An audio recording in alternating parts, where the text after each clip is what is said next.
Assalamualaikum warahmatullahi wabarakatuh. Alhamdulillahi rabbil alamin. Wa bihi nasta'in ala umuri dunya wad din. Asyhadu an la ilaha illallah wahdahu la syarika lah. Wa asyhadu anna Muhammadan 'abduhu wa rasuluhu alladzi la nabiyya ba'dahu.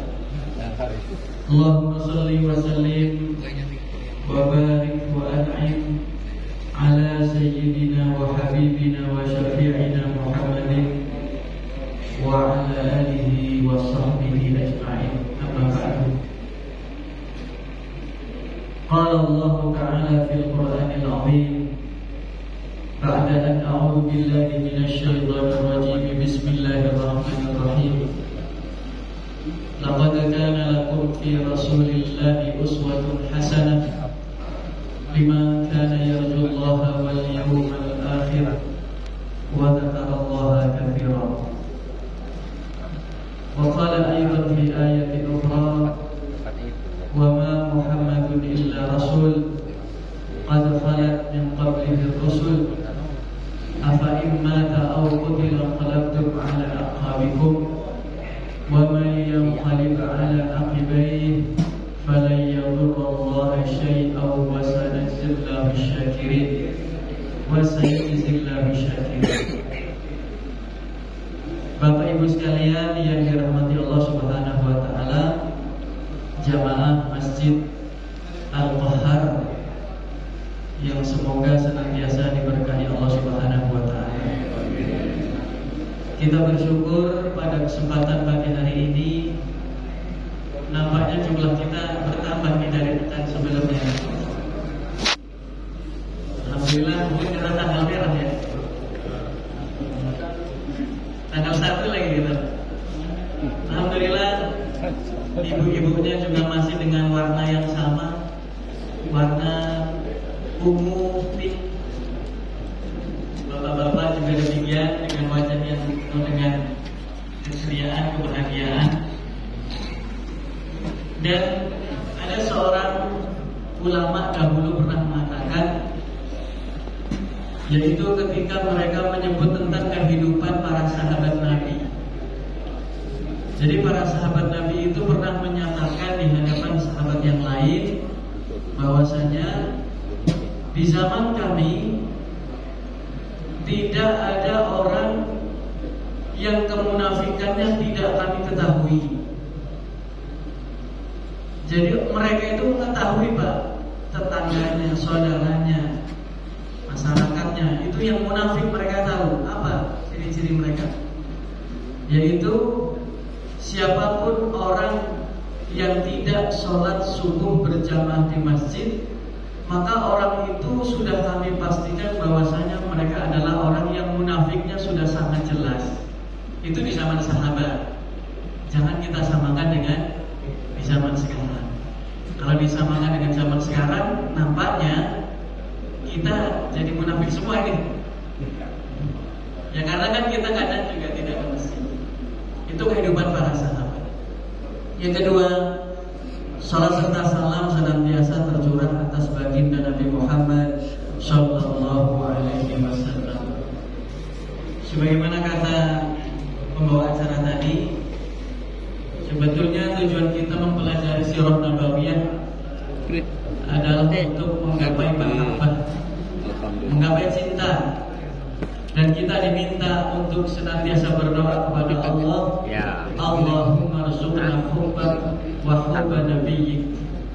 Ya Allah, anugerahkanlah kepada kami cintamu dan cinta Nabi-Mu.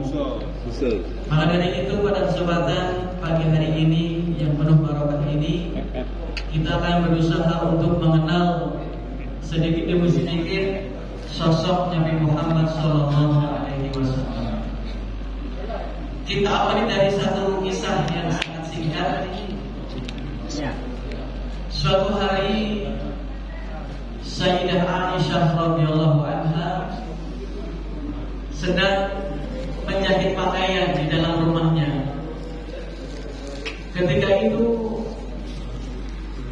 Karena di Madinah belum ada penerangan yang cukup sebagaimana kita menikmati begitu terangnya cahaya pada pagi hari ini. Maka beliau kemudian tiba-tiba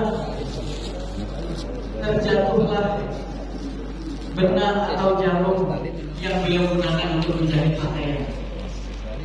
Dicari-cari beberapa saat tidak ketemu.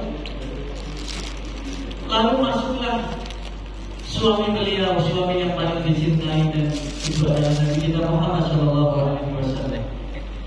Rasul masuk ke dalam rumah beliau dan ditanya, "Wahai istriku, apa yang sedang kau cari? Nampaknya kau mencari sesuatu." Aisyah radhiyallahu anha menjawab, "Betul ya Rasulullah, aku sedang mencari jarum yang tadi aku gunakan untuk menjahit dan sekarang terjatuh. Sampai sekarang belum aku temukan." Begitu Rasul masuk, tiba-tiba jarum yang sejak tadi dicari-cari tidak ditemui itu langsung ketemu. Mengapa demikian? Karena wajah Rasul memancarkan cahaya. Karena wajah Rasul memancarkan cahaya. Kata Aisyah radhiyallahu anha, "Ya Rasulullah, ini dari tadi saya cari tidak ketemu. Begitu Anda masuk ke ruangan ini bisa ketemu. Betapa bercahayanya wajahmu ya Rasul." Maka Rasul menjawab, "Sungguh merugilah orang-orang yang nantinya tidak bisa memandang wajahmu yang bercahaya ini." Istrinya bertanya, "Ya Rasulullah, adakah orang-orang yang tidak diberi kesempatan untuk melihat wajahmu yang bercahaya ini?" Rasul menjawab, "Ada." "Siapa mereka ya Rasul?" "Mereka adalah ketika namaku disebut di hadapannya, tetapi mereka tidak bersolawat kepada." Jadi ketika disebut nama Rasul, maka kita menjawab Sallallahu Alaihi Wasallam.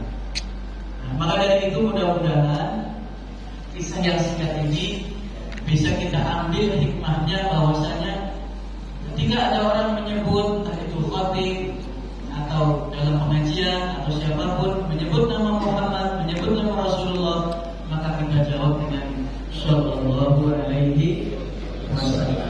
Syukur-syukur ada tambahannya Sallallahu Alaihi wa ala alihi wa sahbihi wasallam. Tetapi untuk latihan kita yang singkat-singkat saja dulu, Sallallahu Alaihi Wasallam. Bapak Ibu hadirin sekalian yang dirahmati Allah Subhanahu wa taala, kita sudah melakukan 2 pertemuan ya Pak Haji ya. Malam siang hari ini atau pagi hari ini kita memasuki pertemuan yang ketiga. Kita ingin membahas tentang sumber-sumber sirah nabawiyah. Sumbernya itu apa saja? Apakah ramalan, buku-buku ramalan atau apa? Ternyata sumbernya ada 3. Pertama, sumber dari sirah nabawiyah adalah Al-Qur'anul Karim. Yang kedua, hadis. Yang ketiga, kitab-kitab sirah nabawiyah. Al-Qur'anul Karim setelah diteliti oleh para ahli, ternyata sepertiga isi Al-Quran isinya adalah kisah. Al-Quran ada berapa juz? 30. Nah, berarti yang 10 juz itu isinya kisah. Kisah tentang Nabi Musa, kisah tentang nabi-nabi terdahulu, kisah bangsa-bangsa Arab yang pernah dihancurkan. Jadi bangsa Arab itu kan ada 3 tingkatan. Pertama Arab Ba'idah, Arab Aribah, dan Arab Musta'rabah. Nah, Arab Ba'idah ini Arab yang sampai sekarang sudah tidak terlacak, tidak terdeteksi jejaknya. Seperti kaum Tsamud di Al-Quran surat Al-Fajr apa ya? Wa Tsamud alladzina jabu as-sakhra bil wad. Ada kaum Ad, ada kaum apalagi Iram dzatil Aiman. Itu bangsa-bangsa Arab yang sudah sangat lama, yang sudah tidak terdeteksi lagi keberadaan mereka dan menjadi sejarah. Nah, Nabi kita Shallallahu Alaihi Wasallam Itu Arab musta'rabah. Arab musta'rabah, Arab yang lahir dari keturunan Ismail alaihissalam, dan Ismail ini istrinya bukan asli orang Arab sebenarnya, atau Ismail sejatinya bukan orang Arab. Ismail orang Irak, Babilonia, ibunya Palestina, bapaknya Irak. Menikahlah dengan orang Arab asli dari negeri Yaman. Nah, lahirlah nanti ada Adnan, ada Fihr atau biasa dipanggil Quraisy. Quraisy itu nama lain dari Fihr, menjadi nama sebuah suku besar dan menjadi satu-satunya suku yang disebut oleh Allah di dalam Al-Quran. Suku Quraisy jadi nama surat lagi. Kalau suku Jawa, suku Ogan nggak ada tuh disebut. Surat Al-Ogani nggak ada, atau surat Al-Jawi itu nggak ada. Adanya surat Al-Quraisy. Jadi di Al-Quran itu, Bapak Ibu sekalian rahimakumullah, tidak ada sesuatu pun di Al-Quran kecuali sesuatu itu pasti penting. Menyebut misalkan bagaimana cara memasak sayur lodeh, itu kan nggak ada di Al-Quran itu kan, karena begitu penting, bisa dipelajari. Tetapi begitu disebut Al-Quraisy, disebut nama di situ sahabat Nabi Zaid, ada tuh sahabat Nabi kan jumlahnya sekitar 120.000 orang, baik yang mereka pernah berjumpa dengan Nabi, bergaul terus dengan Nabi dalam sehari-hari mereka, ataupun sahabat Nabi yang kategorinya hanya melihat sekali lihat, tetapi dia beriman kepada Nabi dan dia wafat dalam keadaan beriman, dia sudah dikategorikan sebagai sahabat Nabi, hidup sezaman dengan Nabi. Tapi ada pula orang yang hidup sezaman dengan Nabi, dia tidak pernah melihat Nabi, dia beriman kepada Nabi sampai wafat, dia tidak dikategorikan sebagai sahabat Nabi. Contohnya siapa? Uwais Al-Qarni. Uwais Al-Qarni hidup sezaman dengan Rasul, beriman kepada Rasul. Suatu kali beliau pernah datang ke Madinah, saking rindunya ingin melihat sosok Nabinya itu seperti apa.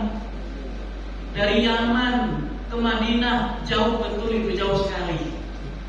Sampai sana Nabi sedang berjihad ke negeri lain, tidak bertemu dengan Rasul karena beliau memiliki tanggung jawab membina atau membimbing ibunya, merawat ibunya di rumah. Maka dia tidak menunggu Rasul pulang ke Madinah, dia pulang ke negeri Yaman dan dia tidak berkesempatan melihat sosok Nabi Muhammad SAW. Beliau tidak dikategorikan sahabat, tetapi dikategorikan sebagai tabi'in. Sebagaimana juga An-Najasyi, Raja Najasyi itu yang biasa kita sebut Najasyi, itu hidup sezaman dengan Rasul, beriman kepada Rasul sampai wafat. Bahkan ketika Najasyi wafat, Rasul sholat ghaib dari Madinah. Itu menandakan bahwasanya Najasyi masuk Islam, tapi nggak pernah lihat Rasul. Maka beliau dikategorikan tabi'in. Dan ada lagi, Pak, sehari-harinya sama Rasul. Itu sholatnya di belakang Rasul di Masjid Nabawi, sholatnya di belakang Rasul, tetapi dia tidak masuk sahabat. Mereka adalah gembong-gembong munafik. Abdullah bin Ubay bin Salul itu kalau sekarang pakai KTP ya, itu KTP-nya mah Islam, tetapi itu bukan sahabat Nabi di zaman itu. Karena apa? Hatinya sebenarnya kafir, tetapi dia menutupi dengan sangat rapat kekafirannya. Yang tahu hanya beberapa orang, dan dia punya banyak pengikut. Dan yang namanya munafik sampai hari kiamat akan tetap ada. Maka kita berlindung, Pak, berlindung kita Ibu kepada Allah Subhanahu wa Ta'ala agar terhindar dari sifat-sifat kemunafikan. Nah, Bapak Ibu hadirin sekalian rahimakumullah, sumber sirah nabawiyah atau rujukan sirah nabawiyah yang pertama adalah Nabi, karena Al-Quran bukan buku sejarah, maka tidak lengkap. Mengkaji sejarah itu tidak lengkap, hanya sepotong-sepotong. Misalkan kisah perang Badar ketika Nabi melakukan istighatsah, "Istaghithuna rabbakum fastajaba lakum anni mumiddukum bi alfin minal malaikati murdifin." Itu kan kisah, tetapi tidak lengkap, tidak dimulai dari mengapa terjadi perang Badar, peristiwanya kapan, bagaimana malaikat itu turun, itu kan tidak dijelaskan. Hanya potongan-potongan ayat. Itu jadi sumber juga itu, sumber sirah nabawiyah. Bagaimana Nabi berdoa, "Ya Allah, seandainya Engkau kalahkan pasukan Badar besok pagi, maka dan tu'bad fil ardi abada. Engkau tidak akan pernah disembah lagi oleh manusia di atas muka bumi ini selama-lamanya." Itu saking seriusnya Nabi berdoa, Pak, sampai dalam tanda kutip mengancam Allah. "Ya Allah, kalau Kau kalahkan prajurit-prajuritku yang jumlahnya 319 orang besok, maka Engkau tidak akan pernah disembah lagi di atas muka bumi." Itu Nabi doanya serius sekali, Pak, sampai sorbannya jatuh. Dipungut oleh Sayyidina Abu Bakar, "Ya Rasulullah, cukup. Allah pasti akan mengabulkan doamu, Allah pasti akan menolongmu besok." Itu Nabi, Pak, orang yang kalau doa itu serius, nggak main-main, nggak ya kayak kita tuh kadang kan doanya main-main ya. Selesai sholat itu pengennya cepat gitu. Apalagi kalau sholat zuhur, asar itu kan agak beda kita kadang. Doanya itu agak lebih cepat. Nah, kalau Nabi begitu berdoa itu serius sekali beliau. Padahal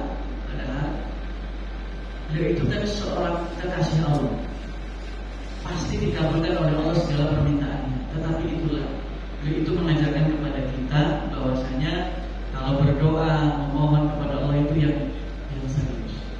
Bapak Ibu sekalian rahimakumullah, itu sumber pertama Al-Quran. Tidak lengkap, tetapi ada.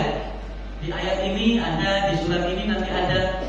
Itu nyebar, dikumpulkanlah oleh ulama, jumlahnya sepertiga Al-Quran tentang sejarah. Nah, itu Pak, itu jadi inspirasi Nabi. Ketika Nabi di tahun 5 kenabian, kaum muslimin mengalami penindasan, bahkan tidak sedikit yang dibunuh karena bersyahadat. Itu Nabi mendapatkan surat Al-Kahfi. Di surat Al-Kahfi terdapat 4 kisah, Dzulqarnain, tentang Khidir dan Musa, dan tentang Ashabul Kahfi, penghuni Goa ya. Itu Nabi terinspirasi dari ayat itu, bahwasanya kalian ini kalau setiap hari kalian disiksa dan nanti banyak yang meninggal karena kalian menjadi muslim, hijrahlah kalian. Hijrahlah mereka akhirnya ke negeri Ethiopia, ke Afrika. Itulah hijrah yang pertama. Jadi hijrah itu 3 kali, Pak. Hijrah pertama tahun 5 kenabian, ketika Nabi sudah jadi Nabi usia 5. Itu para sahabat hijrah ke Habasyah, ke Afrika. Itu sekitar 12 orang saja, gak banyak. Ada Zubair bin Awam, masih sepupunya Rasul. Ada menantu beliau Utsman bin Affan dan istrinya Ruqayyah binti Rasulullah Shallallahu Alaihi Wasallam. Itu sekitar 12 orang. Rasul mendapatkan wahyu surat Al-Kahfi. Itu 12 orang berangkat di Habasyah. 2 bulan berikutnya, orang-orang muslim di Habasyah dapat informasi bahwasanya di Mekah, orang-orang Mekah sudah pada masuk Islam semua. Balik aja kita. Ngapain di Habasyah kelamaan? Balik mereka, Pak. Begitu balik, informasi itu ternyata hoax. Informasinya salah. Berita yang sampai ke Habasyah ternyata itu padahal tidak begitu. Orang-orang kafir yang masih saja nyiksa dan sebagainya. Begitu mereka pulang, mereka tidak selamat, Pak. Artinya mereka dipukul lagi, dihajar lagi. Jadi beragama Islam di zaman itu tidak semudah kita. Di zaman itu, Pak, bersyahadat itu dipukuli orang, ditendang. Nggak peduli Abu Bakar As-Siddiq, orang yang paling dermawan di Mekah. Itu nggak peduli sedermawan apapun, kalau dia menjadi muslim, ditendangi, dihajar, dipukul dan sebagainya. Maka setelah mendapatkan perlakuan itu, sebagian orang kembali lagi ke Habasyah. Jumlah mereka menjadi sekitar 80-an orang berangkat. Itu hijrah yang kedua. Baru hijrah yang ketiga dari Mekah ke Madinah. Itu hijrah yang ketiga. Jadi hijrah dalam Islam itu dalam sejarahnya terjadi 3 tahap, 3 kali. Bapak Ibu hadirin sekalian yang dirahmati Allah Subhanahu wa taala, silakan sambil dinikmati snacknya.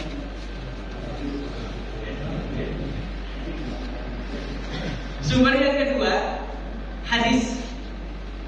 Nah, kelebihan hadis itu langsung bersumber kepada Rasul Shallallahu Alaihi Wasallam. Peristiwanya apa itu langsung ke Rasul. Tetapi memiliki kelemahan juga. Apa itu?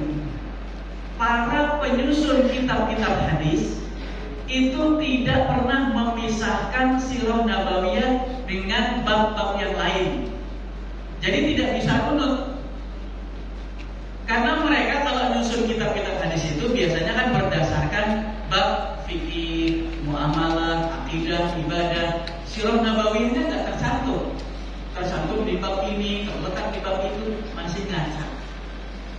Nah, yang ketiga, sumber sirah nabawiyah yang ketiga adalah kitab-kitab sirah nabawiyah yang sampai sekarang terus berkembang.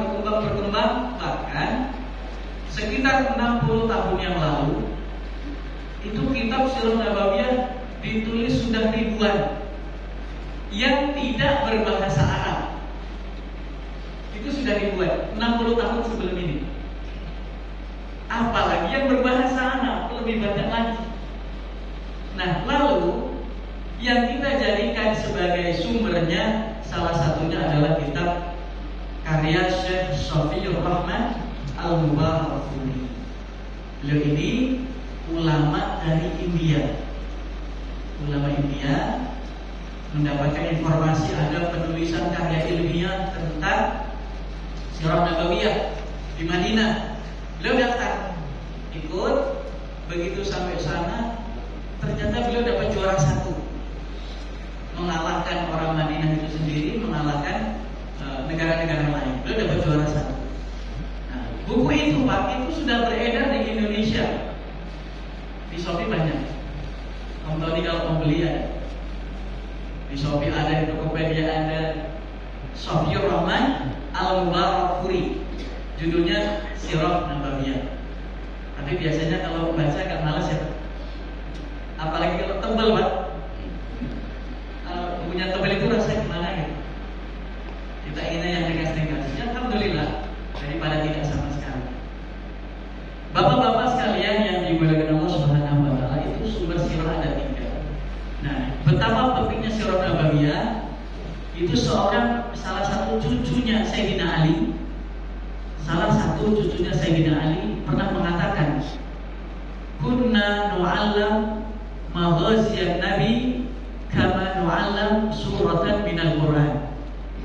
Dahulu kami diajari sirah nabawiyah oleh ayah-ayah kami sebagaimana kami diajari tentang salah satu surat atau salah satu ayat di dalam Al-Quran. Saking pentingnya sirah, itu hampir disejajarkan dengan belajar Quran. Dan ulama sejarah khususnya pernah menyampaikan kepada kita di rumah itu, kalau bisa ada Quran di rumah kita, ada Quran, ada hadis, ada sirah. Di rak buku kita di rumah itu setidaknya ada 3 buku, 3 kitab. Pertama Al-Quranul Karim khusus atau syukur-syukur terjemahnya. Yang kedua kitab induk hadis, mungkin Sahih Bukhari, Sahih Muslim. Agak berat kalau yang ini Pak kalau kita. Yang minimal apa tuh? Hadis Arba'in lah. Hadis Arba'in An-Nawawiyah itu yang sekitar 40 hadis itu yang tipis-tipis. Itu yang kedua yang harus ada di rumah kita. Nah, yang ketiga kitab sirah nabawiyah. Bapak Ibu tertariknya yang mana kalau sirah nabawiyah? Mau tertarik yang maghazi atau ad-dalail atau sirah atau yang lainnya? itu terserah. Misalkan ibu-ibu tertariknya yang bab khosois, kan ada itu kitab sirah khosois, membahas seluruh keistimewaan yang Allah berikan hanya kepada Rasul. Itu ada di situ. Atau bapak-bapak sukanya dengan yang maghazi. Maghazi itu sirah tentang peperangan-peperangan. Bagaimana Rasul memimpin, bagaimana Rasul membuat tipu daya terhadap musuh-musuhnya, itu ada. Itu di maghazi. Atau di dalail tentang dalil-dalil dan sebagainya. Itu ibu bapak bisa memilih di situ. Pilih yang mana, yang tertariknya yang mana. Nah, kemudian selanjutnya adalah kita ingin tahu, mungkin di antara kita bertanya-tanya, mengapa Nabi orang Arab? Mengapa Islam tumbuhnya dari Arab, enggak dari RS misalnya? Indonesia. Kenapa Nabi Muhammad itu ke orang Arab, bukan orang Sumatera Selatan, kan? Kalau sampai nabinya orang Sumatera Selatan, mungkin nanti Al-Qur'annya pakai bahasa Ogan. Atau nabinya orang Jawa, bukannya pakai bahasa Jawa. Nah, ini dijawab oleh Allah Subhanahu wa taala. Mengapa Nabi orang Arab?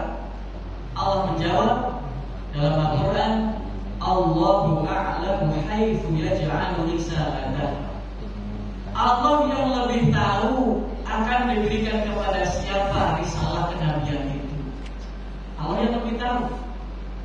Allah yang lebih tahu hendak diletakkan di mana risalah kenabian itu. Di Mekah, di Madinah, di Indonesia, di Afrika, di Eropa, di mana?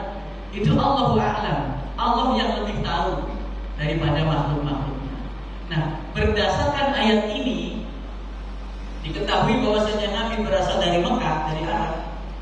Ulama tertarik untuk membahasnya. Kok di Mekah, di Arab dan sebagainya? Apa hikmahnya? Nah, salah satu hikmahnya atau beberapa hikmahnya akan kita bahas pada pagi hari ini. Yang pertama adalah bahasa Arab itu bahasa yang paling lengkap di seluruh dunia. Maka digunakan untuk bahasa Al-Quran, bahasa yang paling lengkap. Ketika orang Arab menyebut istilah unta, itu tidak cukup dengan al-ibil atau al-jamal atau yang lainnya. Itu banyak, ada ratusan mereka menyebut untuk kata unta saja. Al-ibil, al-jamal, yang lainnya itu ratusan. Ada beberapa. Jadi sesuatu yang akrab di masyarakat Arab, contohnya unta, mereka memiliki persamaan kata untuk menyebut unta dengan beberapa kata yang lain. Yang kedua, kata pedang. Pedang yang kita tahu kan saif, ya, saifullah dan sebagainya. Itu ada yang lain. Menyebut kata kurma, ada tamar, ada kurma, ada rutab dan yang lainnya. Itu banyak sekali. Dan bahasa Arab adalah bahasa yang paling mampu mewakili jiwa manusia. Contohnya pakai bahasa Jawa saja misalnya. Misalkan saya ingin mengatakan sesuatu di hadapan Bapak Ibu sekalian menggunakan bahasa Indonesia. Tetapi bahasa Indonesia karena memiliki keterbatasan, maka saya akan gunakan bahasa Jawa untuk mewakili jiwa saya. Bahasa Ogan pun demikian. Ketika kita sebagai orang Ogan ingin menyampaikan dengan bahasa Indonesia, mungkin MC di acara hajatan itu kan, ingin menggunakan bahasa Indonesia, tetapi maksud dia bukan itu, di bahasa Indonesia tidak ditemukan, maka keluarlah bahasa Ogannya untuk mewakili jiwa dia supaya dipahami oleh pendengar. Nah, bahasa Arab adalah bahasa yang paling mampu mewakili apa yang ingin diungkapkan oleh jiwa manusia. Aku ingin ngomong ini, bahasa Arab punya. Aku ingin ngomong ini, bahasa Arab punya. Jadi lengkap. Itu yang pertama, bahwasanya bahasa Arab adalah bahasa yang paling lengkap, paling sempurna. Yang kedua, orang Arab itu adalah orang yang memiliki hafalan terkuat. Hafalannya kuat bagaimana?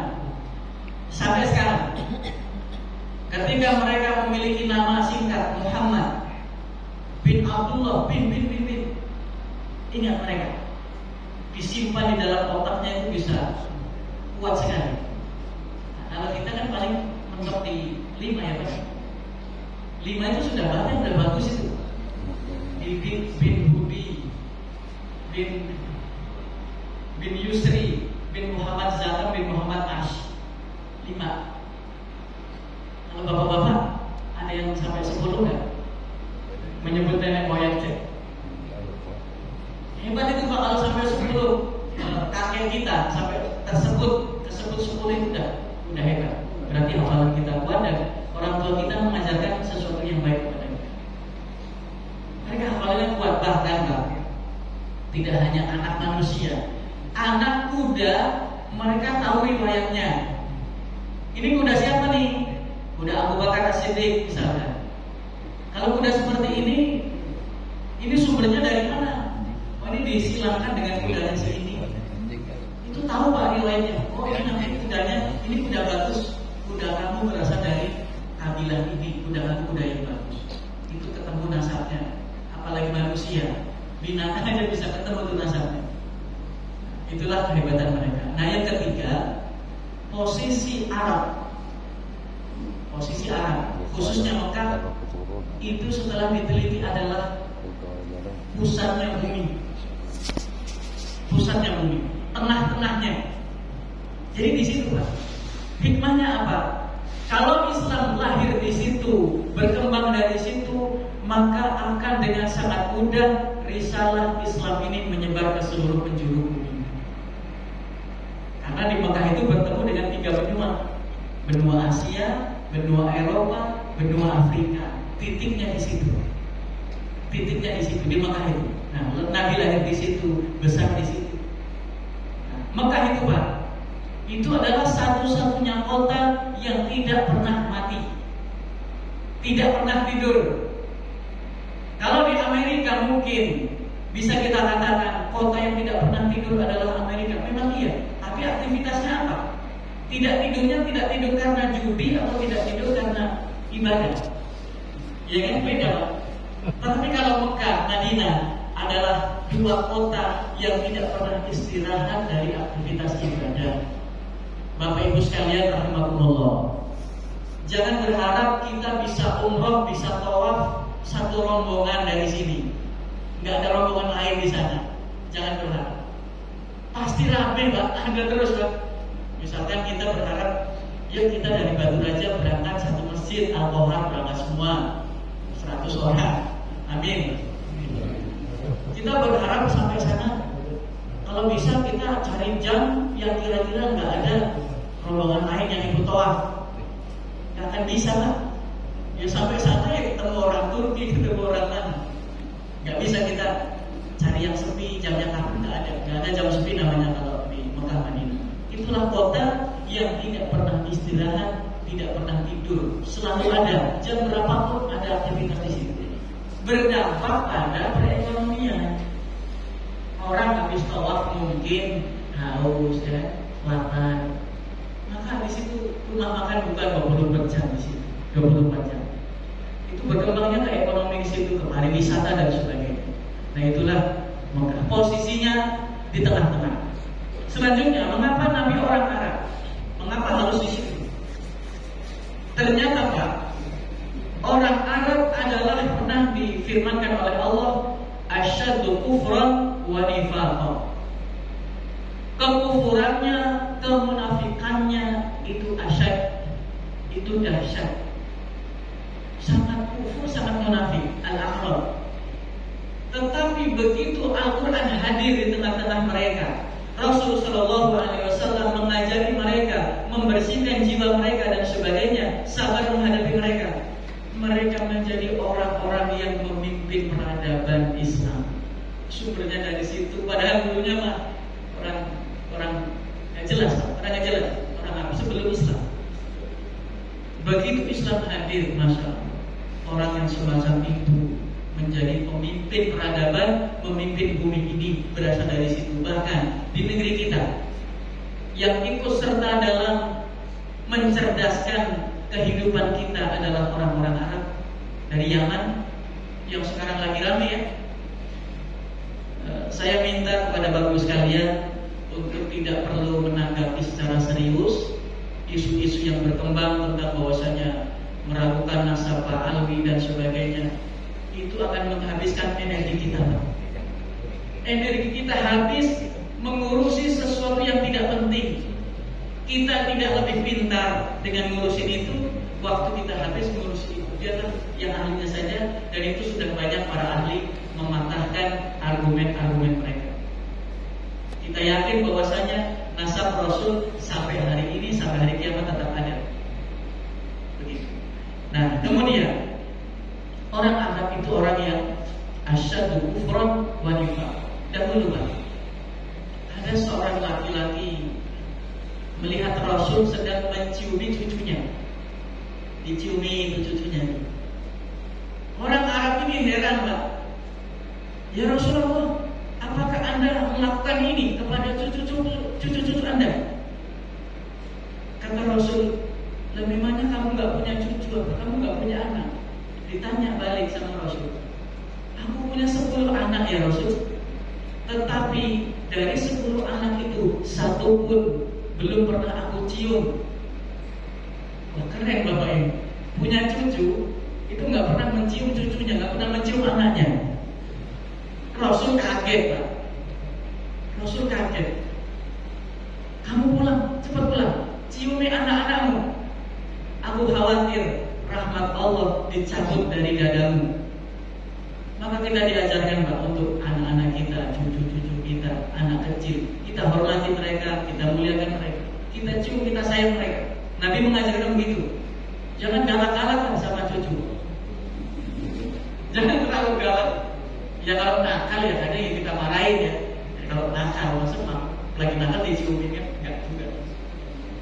Jadi sayang dengan cucu itu salah satu rahmat Allah Subhanahu wa taala. Saking kerasnya mereka, Pak, itu punya anak itu enggak ada yang dicium gitu loh. Sampai Nabi heran, pulang kamu pulang, segera pulang. Aku khawatir kalau kamu enggak pulang, kamu enggak menciumi anak-anakmu itu, nanti Allah mencabut rahmatnya dari dalam dadamu. Lebih repot lagi nanti. Mendingan pulang. Akhirnya beliau pulang. Nah, kemudian orang Arab adalah orang yang sangat dermawan. Dermawan, Pak. Mungkin Bapak Ibu yang pernah umroh, pernah haji, itu di sana orang berebut ingin berinfak, berebut ingin memberi makanan kepada kita. Kalau di sini kan kebalik, di Indonesia kan kebalik, berebut untuk menerima. Ya kan? Antri. Di sana berebut untuk memberi. Itu tangan di atas lebih baik dari tangan di bawah. Itu oleh mereka dipraktekkan. Nah, sementara kita, entah karena mental kita memang mental penerima atau bagaimana saya tidak tahu, tetapi kita di sini belajar untuk lebih bahagia ketika memberi daripada ketika menerima. Salah satu sahabat Nabi pernah mengajarkan kepada kita, kalau kamu ingin tahu kamu itu ahli dunia atau ahli akhirat, lihatlah. Kalau kamu itu cinta dunia atau kamu cinta akhirat, bisa dideteksi kok, bisa. Pertama, hatimu merasa senang ketika kamu menerima dari orang lain, berarti kamu ahli dunia. Kamu pecinta dunia betul, mutlak pecinta dunia. Kalau menerima, senangnya bukan main.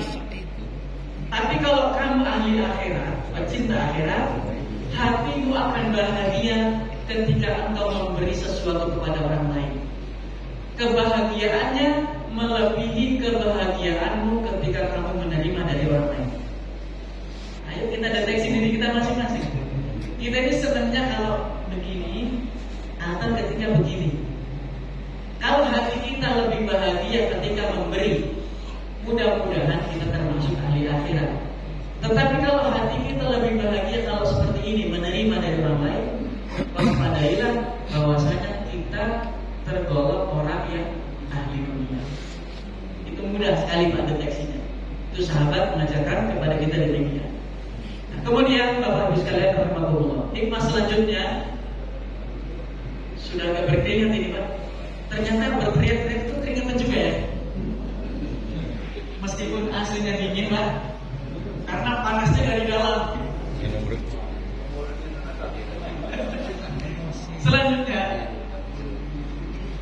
Orang Arab adalah orang yang menjaga harga diri. Harga dirinya itu sangat sangat dihormati. Maka tidak heran sebelum Rasul hadir itu yang namanya perang saudara terus berlangsung antara Aus dan Khazraj penduduk Madinah itu kan dua. Itu bertarung terus setiap saat bertarung. Begitu Rasul hadir berhenti pertarungan itu. Orangnya dermawan. Nah, dermawan ini Pak, ini juga masyarakat jahiliyah dulu dermawan juga. Tetapi dermawannya itu tanpa panduan Allah Subhanahu wa taala. Jadi dermawannya itu supaya mendapatkan pujian. Ngasih tujuannya supaya dapat pujian. Nah, orang yang dermawan di zaman jahiliyah oleh Nabi tetap dianjurkan dermawan, tetapi oleh Nabi diluruskan niatnya. Kalian dulu yang pemberani, yang punya harga diri dan sebagainya, setelah masuk Islam, keberanian kalian jangan dimatikan, terus ditingkatkan. Tetapi keberanian kalian bukan untuk perang saudara, bukan untuk perang sesama kalian, tetapi untuk perang melawan orang-orang kafir yang memusuhi kalian. Itu diluruskan begitu Pak. Jadi setelah masuk Islam bukannya mereka yang tadinya berani jadi melempem. Sama halnya dengan mantan preman. Mantan preman itu Pak, kalau sudah taubat itu ya andilnya itu ya harus preman-preman yang kira-kira ganggu kiai-kiai, ganggu guru-guru ngaji, dia yang bertindak. Dia jangan aktif sekali atau di masjid terlalu khusyuk. Itu kalau begitu andilnya kurang. Mantan preman yang dulu pernah mengganggu agama, begitu sudah taubat, dia menjadi tampil orang yang membela agama. Dia fokusnya di situ. Kira-kira ada preman yang junior ya, preman junior ya, suka ganggu. Nah, dia yang tampil. Kamu siapa? Ganggu. Ditangani sama dia. Begitu. Nah, orang-orang Arab dulu Pak, mereka adalah orang-orang yang dermawan oleh Nabi. Kalian yang dulu di jahiliyah dermawan, sekarang masuk Islam dermawannya terus dilanjutkan, tetapi jangan berharap supaya dipuji orang. Dermawan supaya mendapatkan ridho Allah, supaya dapat surganya Allah Subhanahu wa taala. Itu yang terjadi. Jadi bukannya setelah masuk Islam nanti nggak bisa dermawan, setelah masuk Islam nanti bisa nggak jadi berani lagi, tidak begitu. Diluruskan. Nah, kita ingin tahu juga Pak, mengapa di Jazirah Arab itu orang-orangnya seperti itu dan Nabi berasal dari situ. Ternyata secara geografis, secara alam, Jazirah Arab adalah satu-satunya wilayah yang tidak mampu ditembus oleh musuh. Ini faktanya begitu. Jazirah Arab dilindungi oleh gunung-gunung yang tinggi, yang di zaman itu tidak mungkin ada pesawat ya untuk menyerang Jazirah Arab. Sehingga Pak, karena negeri itu tidak pernah dijajah, pikiran mereka tidak pernah terisi budaya-budaya lain. Tradisi masyarakat Arab itu tradisi murni nenek moyang, nggak ada bawaan dari penjajah. Kalau kita kan mungkin sedikit banyak ada. Kita pernah dijajah dulu Belanda berapa tahun?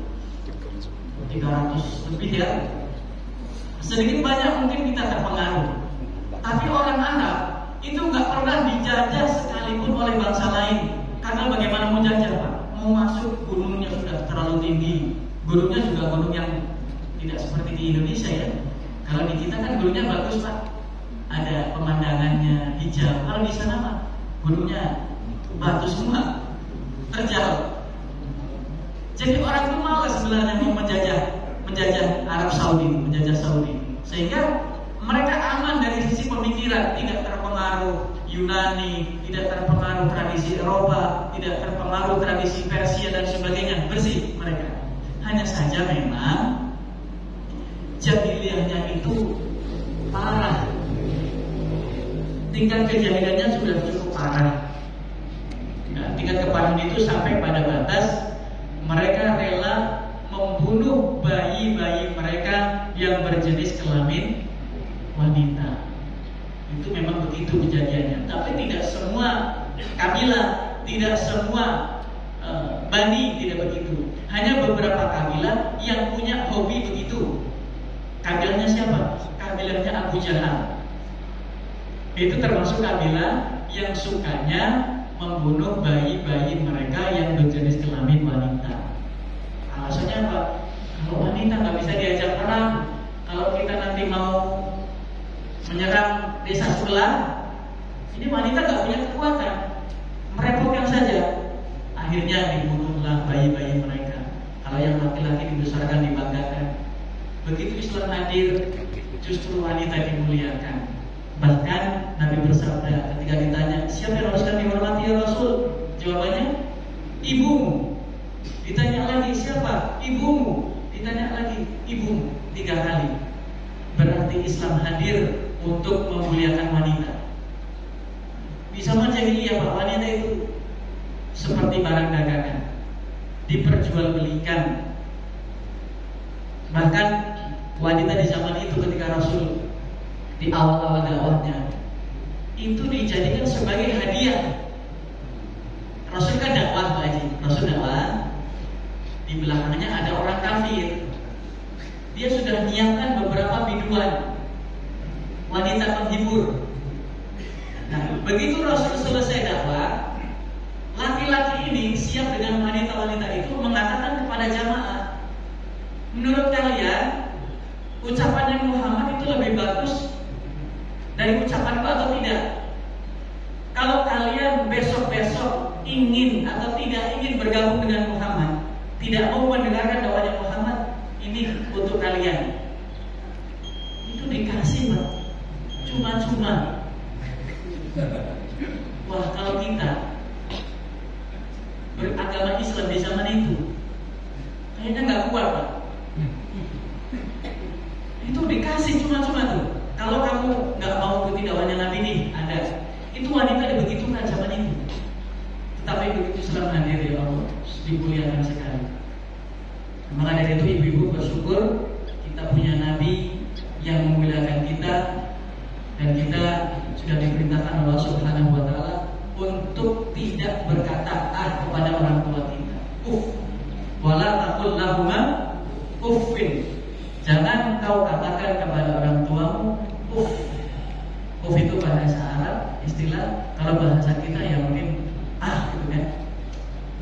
Coba ambilkan itu saja tidak boleh. Tentunya kita punya anak, punya cucu, dan kita mungkin ada yang masih punya orang tua. Ya perhatikanlah orang tua kita, jangan sampai kita mengatakan sesuatu yang membuat mereka tersakiti. Nah yang terakhir Pak, mengapa Nabi berasal dari Arab, dari Mekah dan sebagainya, dan mengapa perlu kita mengkaji kejahiliahan itu? Karena supaya kita memiliki tolak ukur. Dahulu orang-orang Arab jahiliyah kehidupannya seperti itu. Begitu Islam hadir, begitu Al-Quran diturunkan di situ, Nabi mengajari mereka di situ. Apa yang terjadi setelahnya? Kebaikan-kebaikan, cahaya dan seterusnya. Nah kita kalau dalam hidup pun perlu seperti itu. Dengan berdirinya Masjid Al-Qohar beberapa tahun sebelum berdiri, setelah berdirinya, apakah ada perubahan di masyarakat sekitar Al-Qohar? Itu ada ukurannya. Dan tentunya masing-masing kita merasakan. Coba kalau tidak dibangun, tidak ada orang-orang yang berjuang mendirikan masjid ini, tentunya kita mungkin belum mengenal yang namanya sholat berjamaah, ya kan? Belum mengenal sholat berjamaah, belum mengenal majelis, belum mengenal kajian-kajian, ibu-ibu belum mengenal ada yasinan rutin, pengajian rutin. Itu kan ada tolak ukurnya, ada ukurannya. Kalau masjid ini tidak dibangun, kalau Islam tidak hadir di Mekah dan sebagainya, apakah mungkin Islam akan sampai ke negeri kita? Kalau masjid ini tidak dibangun, apakah mungkin kita sekarang di usia yang sekarang ini kita sudah mengenal Allah Subhanahu wa taala? Kan belum tentu juga. Maka dari itu Pak, kita bersyukur Masjid Al-Qohar sudah namanya sudah viral kemana-mana nih Pak. Batu Raja ini yang kalau kita sebut Al-Kohar, itu orang langsung paham. Oh, yang di situ DRS kegiatannya ramai, jamaahnya juga ramai dan sebagainya. Alhamdulillah, nama kita sudah nama yang baik. Mari sama-sama kita jaga nama baik Masjid Al-Kohar ini, dan semoga siapapun yang turut andil dalam pertemuan ini, dalam majelis ini, senantiasa diberkahi Allah Subhanahu wa taala, dan semoga dipanjangkan umurnya, diberkahi rezekinya. Demikianlah Bapak-bapak yang bisa saya sampaikan. Alhamdulillah keringnya sudah mulai kering. Mudah-mudahan kita bisa istiqomah, Pak ya. Subhanakallahumma wa bihamdika asyhadu an la ilaha illa anta astaghfiruka wa atubu ilaik. Wassalamu